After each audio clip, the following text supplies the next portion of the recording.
¿Cómo le va, Zain? Gracias por atendernos. Un gusto saludarlo. ¿Qué tal? Buenas noches. Muy bien, muy bien. ¿Cómo anda usted? Bien, bien, tranquilo. ¿Cómo lo tomó la noticia que la Corte va a tomar el caso de su remoción? Esta no es una noticia nueva. Lo único que ocurrió fue que se movió el expediente administrativamente, pero eso ya lo había admitido la Corte hace un tiempo antes. Ujú. Hoy ya lo publicaron. Ya oficial, si Sí, se por quiere, ¿no? supuesto, pero bueno, pero no hay ninguna novedad al respecto. Vos habías dicho en su momento, Marcelo, que ibas a ir a todas las instancias posibles apelando, ¿no? Toda desvinculación del organismo de investigaciones. ¿Tenés algún Sí, tipo de sí, sí, lo expectativa vamos a con hacer, la lo Corte de la vamos a hacer. provincia? Lo vamos a hacer, obviamente, esperamos que la Corte se pida al respecto, pero hay antecedentes que la Corte Provincial se ha expedido en un sentido contrario. El último caso es el caso de Espelta, aparte Ujú. reconoce la constitucionalidad de las normas, digamos, que prescriben un régimen disciplinario que a mi modo de ver está montado para que exista un control político y judicial sobre el Ministerio Público de la Acusación y particularmente sobre las investigaciones del Ministerio Público de la Acusación. Pero a esto además agravado por un hecho mucho más, me parece a mí, dañino desde el punto de vista institucional, que es que han hecho una ley, que es la que ustedes han titulado como ley anti-Saín, una ley donde amplían esa facultad disciplinaria para abarcar a lo que era el director del organismo de investigaciones, porque ya en noviembre del año 2020 tenían como objetivo todo este bloque histórico de poder, ¿no? Entre socialistas, radicales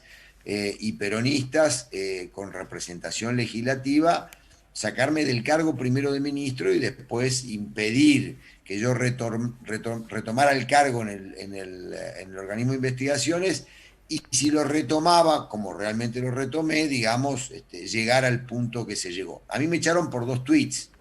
En la provincia de Santa Fe pasan cosas escandalosas. Por ejemplo, fíjense ustedes, la fiscal Ferraro, hay Ujú. El caso notables Aldani. razones para poder iniciarle un proceso disciplinario, una persona que prácticamente encubrió un delito gravísimo, pero obviamente estaba protegiendo a gente del establishment y estaba protegiendo quizás a personas renombradas en la vida institucional de Santa Fe. Entonces, bueno, a esa fiscal hay que cuidarla. Pero lo que tiene de interesante toda esta situación, Juani, es que se empezó a visibilizar un poco más detenidamente. Yo creo que en Santa Fe hay cosas que se ocultan porque la gente quiere ocultarla. Es una Ujú. sociedad bastante embustera en el sentido de esconder. Todo el mundo sabe lo que pasa en Santa Fe. Cuando vos caminás, cuando vos charlás, cuando vos vivís en Santa Fe, te enterás de todo lo que ocurre en Santa Fe.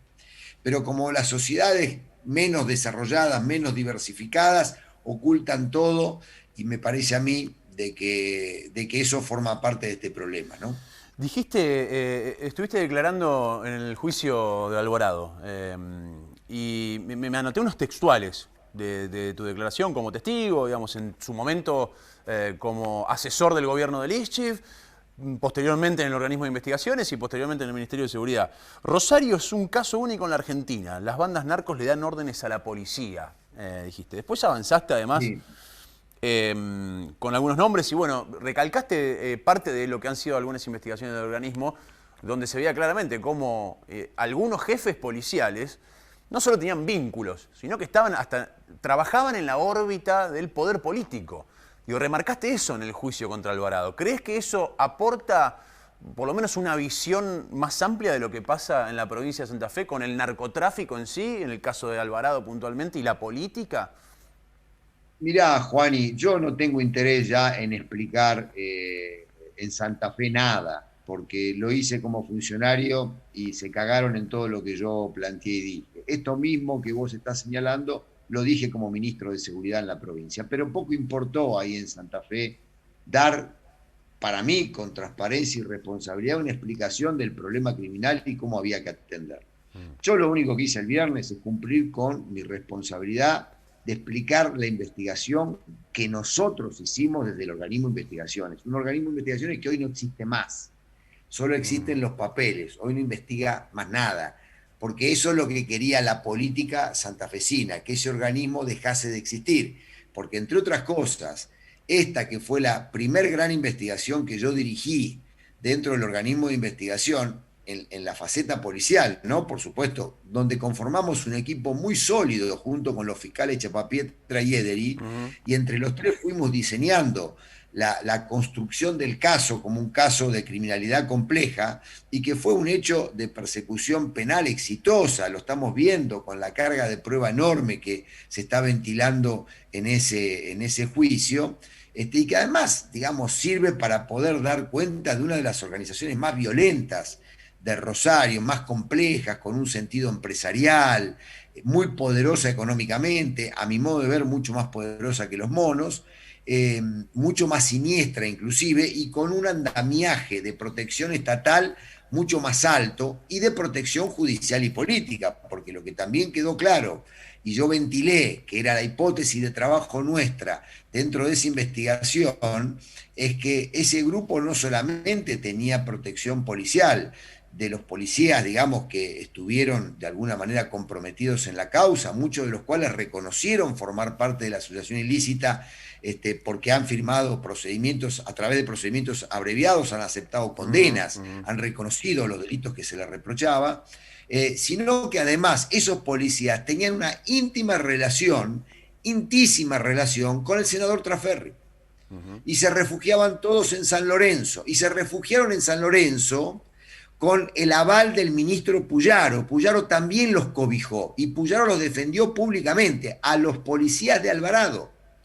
O sea que eso también da cuenta de un acuerdo entre socialistas, radicales, peronistas, un acuerdo camandulero por el cual, digamos, iban loteando la policía. Ahora, perdón, para que trabajara no solamente para ellos, sí, sino también para los criminales como Alvarado. En esa gestión de Puyaro, tanto el organismo de investigaciones como el Ministerio de Seguridad estaban al tanto de algunos nombres. El caso de Andreossi, por ejemplo, ya tenían el perfil, sabían quién era, no solamente eso, después más adelante... Sí. Pero de entonces, todos los policías, inclusive de la vicegobernadora Rodenas.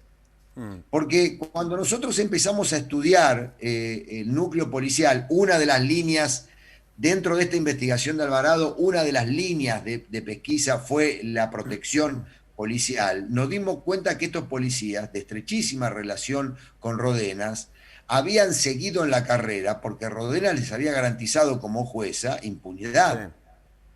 ¿De acuerdo? Sí, en la causa Medina, la división judicial es que investigó a los monos tenían razón cuando decían que la división judicial les protegía a Alvarado.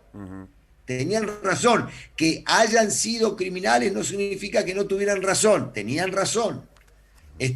Allí, en esa causa, digamos, estaba todos los elementos como para poder dar cuenta de estos policías. Y ella lo que hizo fue no investigar. No solamente no investigar, sino aquellos policías que fueron a hacer un allanamiento ilegal o intentaron meterse en la casa de Medina después de asesinado, cuando ella se entera por Forni de que él vivía en Pilar, ella no sancionó ni denunció a esos policías porque los protegía.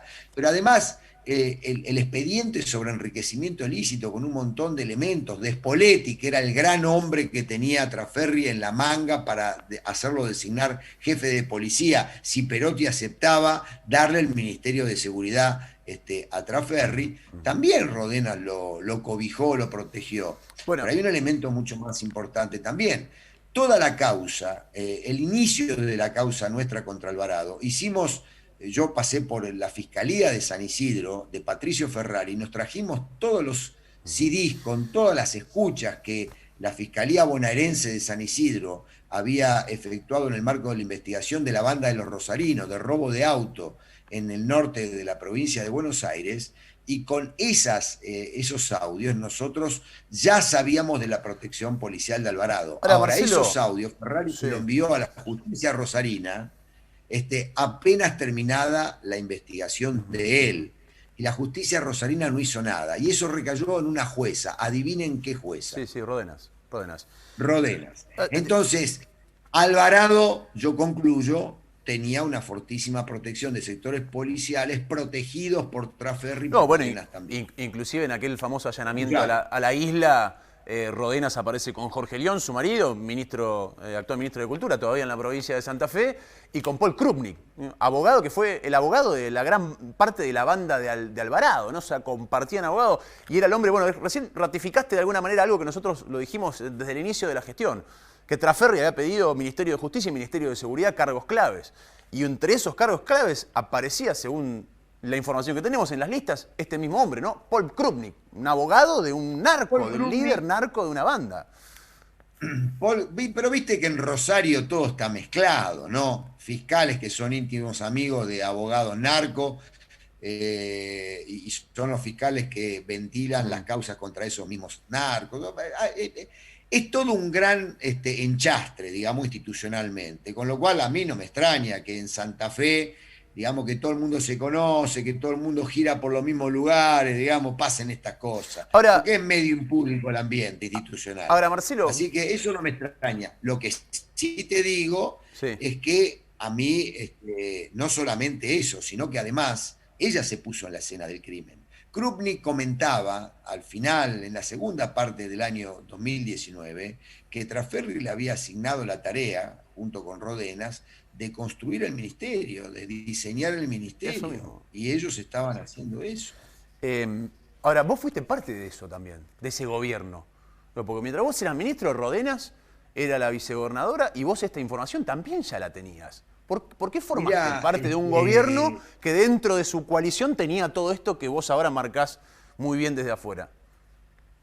yo no lo conocía a Perotti cuando nosotros ya pusimos en la mira a Rodenas, porque ella se pone en la escena sola, ¿no? Y después los lazos que tenía Rodenas con Báncora, etcétera, etcétera. Hay un montón de Sí. elementos que dan cuenta de esto. Pero cuando nosotros iniciamos la investigación grande contra Alvarado, que fue muchos meses antes del cierre de listas, yo ya vi que esto venía por ese lado. Y yo cumplí con el deber de avisar de que esto iba a ser así. Pero bueno, el Partido Justicialista cerró las listas como las cerró. Y gran parte de la responsabilidad política la tiene ese partido de haber llevado una persona No, con obvio, estrechas obvio. vinculaciones con este Ahora, ¿por qué mundillo. Se tiene que aceptaste? hacer Cuando, cargo. cuando Perotti te dice, quiero que seas mi ministro, vos le pudiste haber dicho, no, yo con Rodenas no puedo formar parte de un mismo gobierno porque yo le investigué y tengo todo esto. ¿Qué Mirá, pensaste? ¿Que eso no iba a es así, cambiar? ¿Vos, Juani. vos creíste que No es iba...? así porque, Sí. no es así porque yo había aceptado ser ministro de Perotti, no de la vicegobernadora. La vicegobernadora está Bueno, para atender para la campanita en el Senado. no, No, no bueno. tiene facultades No, ejecutivas. no, es No, no cierto, pero, tiene pero era facultades una coalición ejecutivas. de gobierno, digamos, dentro del De hecho, peronismo. Juani, yo no tomé una sola decisión como ministro con Rodenas. No, no, no, ya lo sé, ya lo sé. ¿Eh?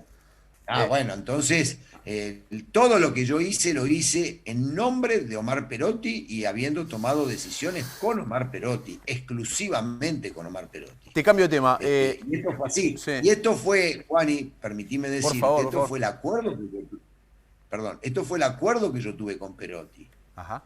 Y el acuerdo que yo tuve con Perotti se cumplió hasta el final de los ¿Y en días. qué se rompió? ¿Por qué te Eh, fuiste? No, yo me fui porque ya había un embate mediático insostenible políticamente en la antesala de una campaña electoral que iba a perjudicar al peronismo. Y además, como yo en ese contexto sabía que no tenía ningún tipo de aliado dentro del propio gobierno que no sea Omar Perotti, porque la verdad yo estaba más solo que Bin Laden, el peronismo y el gobierno de Perotti son muy mojigatos. Nadie da la pelea que di yo contra todos esos sectores políticos históricos que lo querían poner de rodillas a ¿Pero Perotti. no te Yo bancó fui el Perotti en ministro esa? que Digamos, salió. Perotti no te bancó, no salió a bancar en esa que No, no, vos no, decís, no, ¿no? no. Hasta que yo estuve allí, sí. Vos me preguntaste por qué yo salí del gobierno, te estoy respondiendo. Mm. Yo hice una evaluación política con el gobernador una noche allí en la ciudad de Santa Fe, donde yo lo pude convencer de que era inviable políticamente que yo siguiera. Él me pidió que quedara todo el equipo mío y quedó todo el equipo mío en cuestión. La verdad no iba a ser Laña el ministro iba a ser Germán Montenegro, porque había, primero, una persona que conocía de seguridad pública, segundo, que él estaba muy conforme con la gestión que nosotros estábamos haciendo. Entonces él aceptó esa situación y con el compromiso de que yo volviera al organismo de investigaciones. Esta es la razón por la cual yo dejé el gobierno.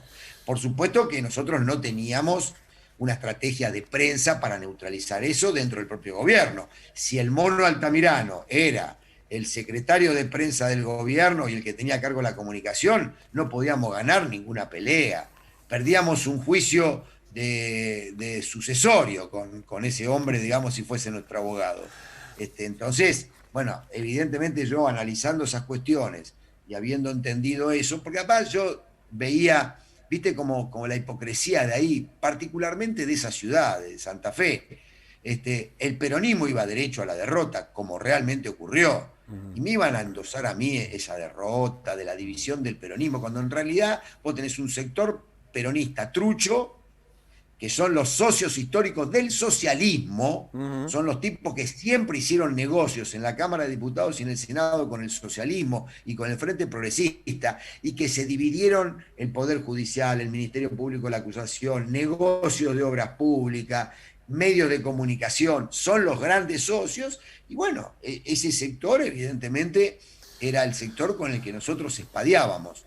Perotti después de mi salida tuvo alguna caída política importante, porque después no tenía ningún cuadro político que pudiera defenderlo como lo defendí yo. No hay un solo funcionario santafesino que lo haya defendido a Perotti como lo defendí yo. Hay una causa que supuestamente te investiga a vos y a otros exfuncionarios del ministerio por generar perfiles, por hacer inteligencia ilegal. Yo lo opiné, lo digo ahora porque estás acá, digamos, lo opiné en su momento y lo sigo sosteniendo. A mí hay cosas de esa cosa que me llaman mucho la atención. Digo, ¿cómo una causa se puede sostener mediáticamente durante 4 meses sin aparecer la imputación? Te pregunto esto, ¿estás imputado finalmente en esa causa o todavía no estás imputado formalmente?